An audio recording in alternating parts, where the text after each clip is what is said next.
Work satisfaction and motivation. Individuals spend a large part of their waking hours and their life at work and in executing work tasks. Therefore, it's important to experience a sense of satisfaction with what you spend your time on in the workplace. To feel work satisfaction, meaningfulness, stimulation, and motivation to execute work tasks and activities in working life. A part of this is understanding and be able to see the organization, enterprise, and activities in workplace on the whole. To see and understand how your own effort, engagement, time, force, and energy spent on executing work tasks amount to an important piece of the puzzle in the organization and in the workplace. Without your effort, the result would not be as good and something would be missing. To experience that what you perform in your work and work tasks makes a difference to the organization and workplace is important in order to feel motivated and to execute your work every day. It's important that employees don't feel alienated from the final product of the enterprise as an easily replaceable cog in the machinery of the organization, but rather to feel that their own effort and work tasks amount to an important contribution to the enterprise, the organization, municipality, county, or authority where you work, as well as to society. The employee needs to feel a sense of pride of their own work and how it's executed, and meaningfulness in the work tasks. No one feels good about going to a job every day that feels pointless. Salary is an acknowledgement of a work well done. However, a salary is rarely a sufficient motivational factor for well-being in the workplace or a sense of satisfaction with the work tasks.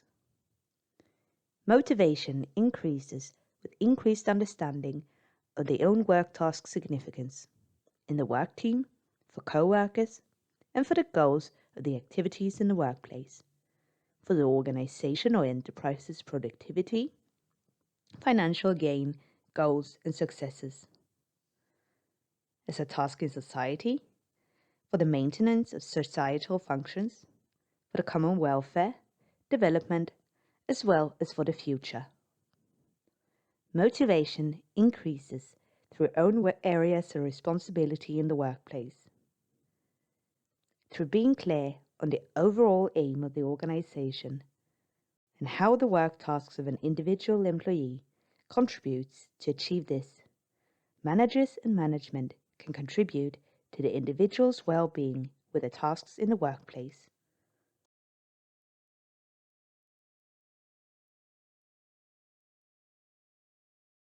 Motivation is important to a sustainable working life for all ages. Research shows that individuals who experience a sense of satisfaction, meaningfulness, and stimulation when executing their work tasks and in their occupations want to keep working in the workplace and to work until an older age to a larger extent. Some even identify so strongly with executing the work tasks that they enjoy that they have a hard time imagining ever leaving working life. They experience that the possibilities the tasks provide that may involve problem solving and find being able to use the skills, knowledge, and creativity so rewarding that they cannot imagine life without it. They perceive their occupation and work tasks as a very important part of their life, their identity, and their well-being. They believe that the tasks make a difference in the workplace for the organization, enterprise, and society, or even for the world. They experience appreciation for what they perform and achieve. They experience a lack of stimulation and meaningfulness if they don't receive the possibility to perform these tasks. At the same time, dissatisfaction with work tasks is a problem both to productivity and the well-being of the individual employee. One may feel fed up with the years of executing the exact same task. One may execute the work tasks without being aware of how this contributes to someone else's well-being, so that the enterprise can produce and increase the revenue, that it contributes to others being able to execute their respective work tasks, that their own work effort and tasks amount to an important cog in the machinery of the organization, without which the results would worsen or maybe even stop altogether, without the contribution of the individual employee and their work tasks. Maybe the core of the occupation and work tasks that once made the employee choose an occupation has changed over the years. The content of work tasks and activities may not even comply with what the employee believed to be when they applied for the job. Or maybe, due to reorganizations and changes, they have received work tasks that don't correspond to what the employee really wants to execute and spend the time on. Administration may have taken a larger proportion of the tasks so that the employee does not experience having time to or being able to perform their actual work tasks in a manner that satisfies them. Technological issues may result in not being able to execute work tasks in the way the employee wishes, or to be of a quality that the employee pride themselves on and want to achieve.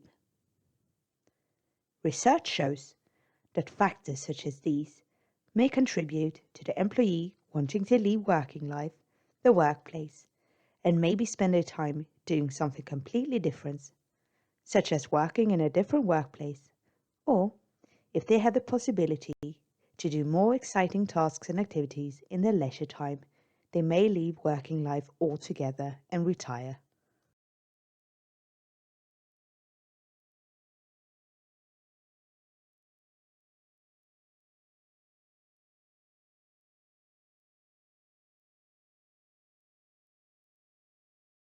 There are different theories on what and how to influence employees' motivation, sense of meaningfulness, stimulation, and well-being with occupational activities and work tasks. These are, for example, the effort-reward imbalance, ERI for short, the demand control model, the sense of coherence, SOC for short, empowerment, and nudging. ERI is short for effort-reward imbalance, the balance between the effort put into something and the reward it yields. Is the theory commonly used with the concept of performance-based self-esteem. The theory was introduced by Johannes Segrist, professor of occupational stress at the University of Düsseldorf, in order to examine what causes cardiovascular diseases. The occupational role is central in people's lives. The effort put in work through physical exertion, mental effort, working hours, which sometimes include working overtime, and the work pace the employee must, can, and want to work in, needs to be rewarded in some sense, so that the individual experience satisfaction and recognition for their effort. Effort and reward builds on the social norm of reciprocity and balance. Effort reward consists of explicit parts like salary, promotions, and career possibilities as reward and compensation for the effort. However, there are also explicit parts that are of great importance, such as appreciation and acknowledgement. An imbalance between effort and reward causes stress and stress reactions. A problematic balance can, for example, be that an employee feels that they put a lot of time, effort, and energy in the work in relation to what they get in return through salary, appreciation, and a feeling that they enjoy themselves. There are individual differences in the experience of effort and reward balance. An important task is to try and see what is more objective and can be caused by how work is organized, and what is more subjective and related to how the individual interprets situations and are affected by them. Segrist has produced a questionnaire that measures the balance between the sense of effort and reward. There's a risk of ill health, especially if there's 1. An imbalance between high effort in work and low reward, which increases the risk of ill health to a higher degree than just high effort or just low reward. 2. Overcommitment increases the risk of negative health effects. 3. The highest risk of ill health is present for individuals with a high stress index combined with overcommitment. An imbalance in the workplace can cause illness or issues, especially when individuals have a need to display their competence and receive acknowledgement from their surroundings, or a self-esteem and self-image that to a high rate is set by their work tasks and the response the individuals get in their work. These are some of the parts of what is included in the concept performance-based self-esteem. Individuals with a high commitment and a high need for feedback or appreciation run a high risk for tension and imbalance of effort and reward, and have an increased vulnerability. A person with developed performance-based self-esteem that thereby have difficult balance between the experience of effort and reward are definitely in the danger zone of developing ill health or stress-related overload and exhaustion.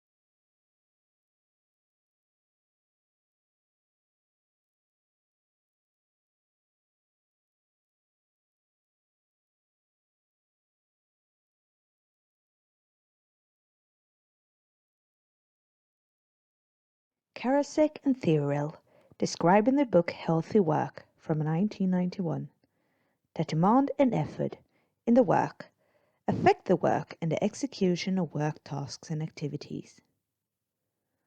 The supporting idea of the demand-controlled support model is that the effects of the mental demands put on the employee relate to how much control, scope for decision-making, and scope for actions they have.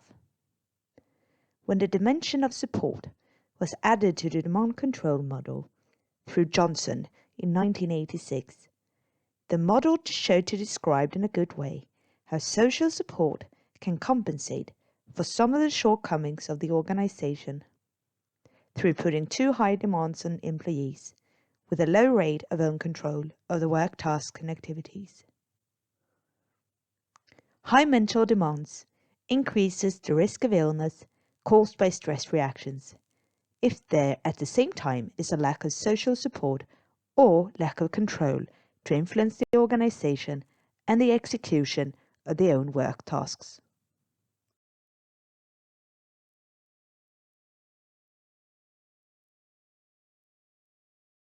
The possibility for an individual to experience well-being in their situation and with their work tasks increases if they feel part of a context that's understandable and meaningful.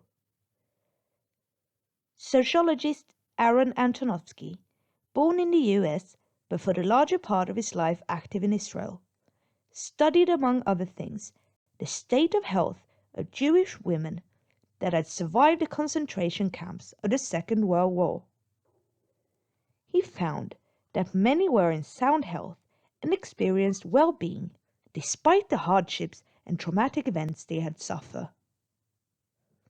He interviewed and analyzed what these people had in common, and developed a theory that aimed to explain how this could be.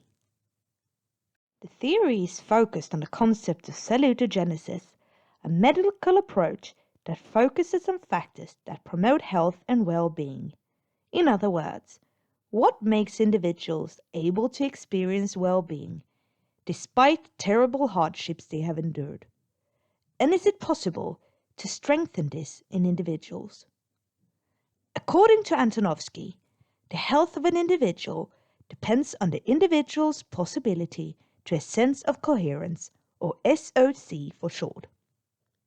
According to Antonovsky, the sense of coherence determines how an individual copes with stressful situations and in turn affects well-being.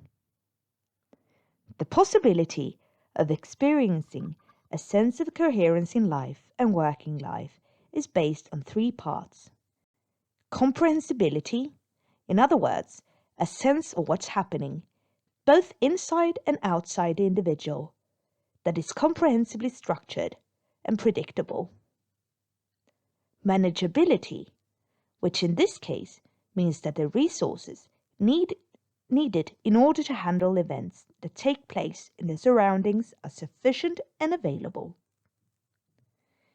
Meaningfulness in life, which an individual experiences if they feel that the challenges they meet are worth engaging in. It's possible to measure the rate of sense of coherence. High values indicate that the individual has an ability to cope with varying challenges and are more likely to experience well-being and not be as affected by different stressful and pressuring situations. The three parts should not be viewed as separate. It's in the interplay between them that a sense of coherence is created. According to Antonovsky himself, the part of meaningfulness is the most important one. An individual who experiences their life as meaningful will plow away in tough situations, even in situations that seem unclear. Therefore, in working life, it's important that employees experience meaningfulness in order to be motivated to work and produce, and to experience well-being in their work situation.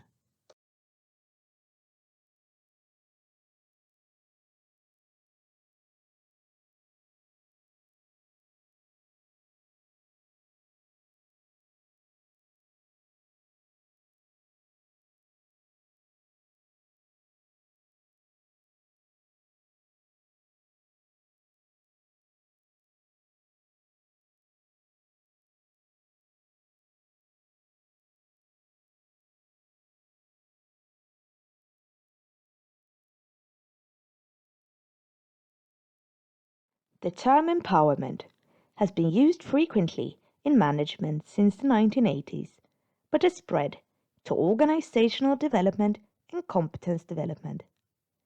The concept of learned helplessness is used in organizational and behavioral psychology to describe what happens when individuals are deprived the possibility of deciding in their own lives and in their work tasks. Learned helplessness can be said to be the opposite of empowerment. The aim of empowerment is that the individual should feel that they have the power of their own situation, their work tasks, their close environment, etc. In other words, the individual should have the power of personal, socioeconomic, and environmental factors that affect the own individual and their situation. In healthcare, the term is used to describe methods like health coaching conversations to help an individual improve their health and support the individual to make choices that promote better health and follows an ordination or treatment. In social care, empowerment is used to strengthen individuals' self-esteem in order to be able to resist and not choose to lapse into drug addiction, and to resist criminal gang influences. The individual received written or oral information, and based on earlier knowledge and the new knowledge, the individual makes a decision on the situation in order to improve their health. The choice or decisions of the individual doesn't need to be correct decisions according to others. What's significant is that the individual feels empowerment so that they can improve their health. In enterprises or organizations where employees feel that they cannot influence their work situation, this usually results in decreased motivation to work, carelessness when executing work tasks, bad treatment of patients, students, clients, and customers, as well as low efficiency. Therefore, it's of interest for everyone that organizations have a solid support for employees to feel a strong sense of empowerment as opposed to learned helplessness.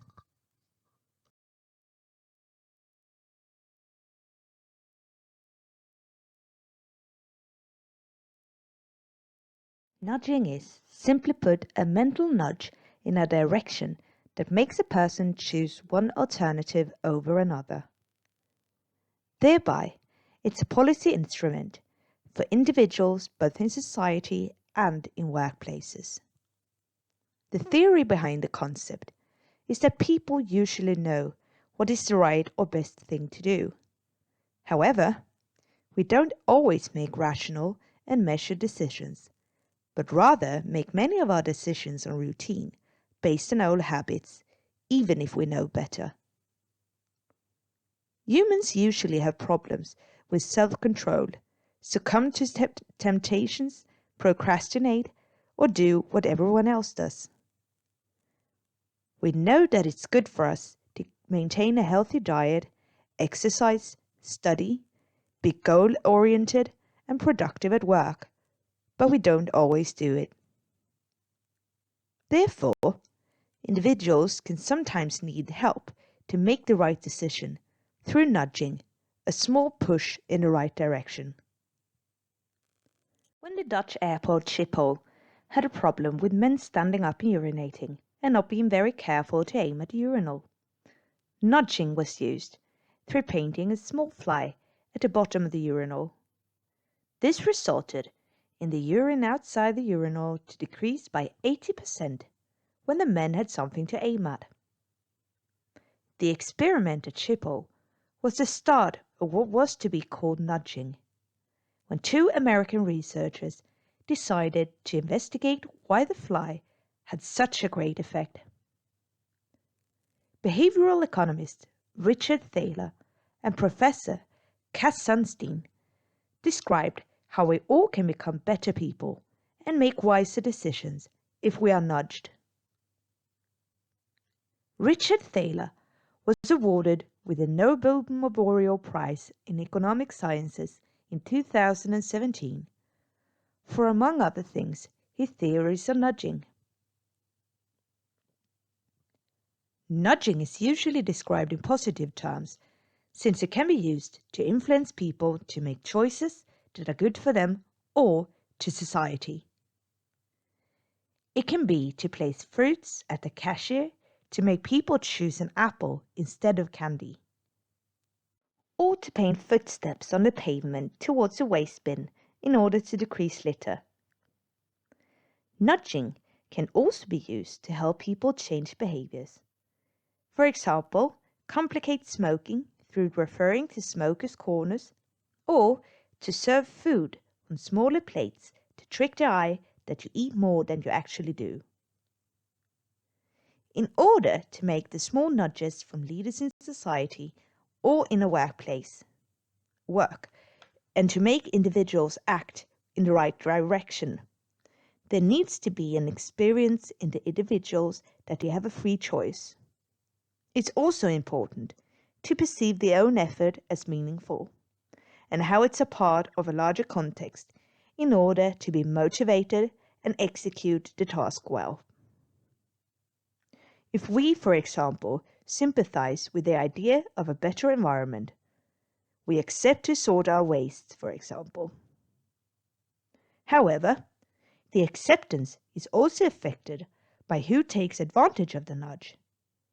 If there's a reward for ourselves, it's more likely that we will accept it than if society or the workplace has something to gain by us putting extra energy on doing something.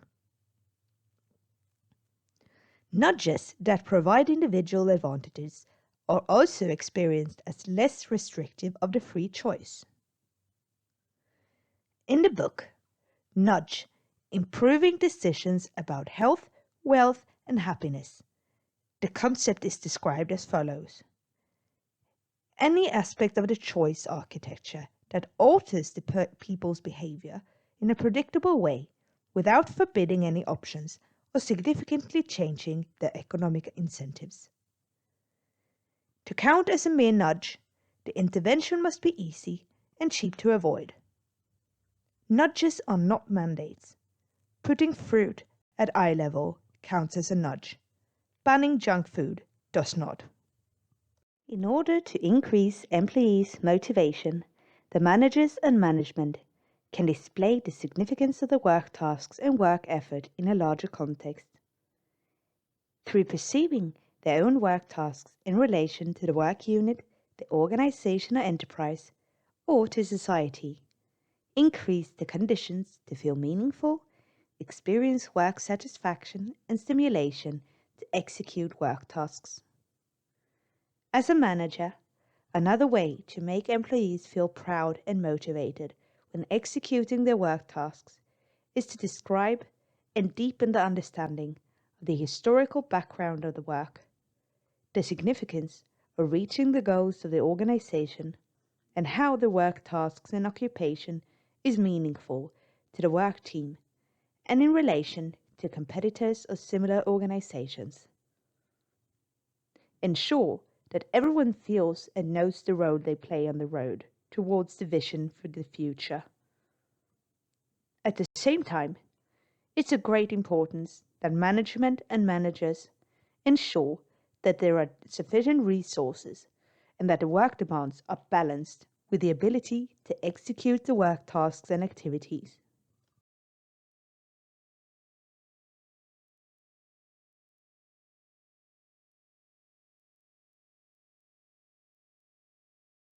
Please take a few moments to consider and reflect on the following questions. How do you provide motivation and stimulation for your employees? Is it possible to increase the experience of meaningfulness, manageability, comprehensibility, other work tasks? Do you use nudging and empowerment?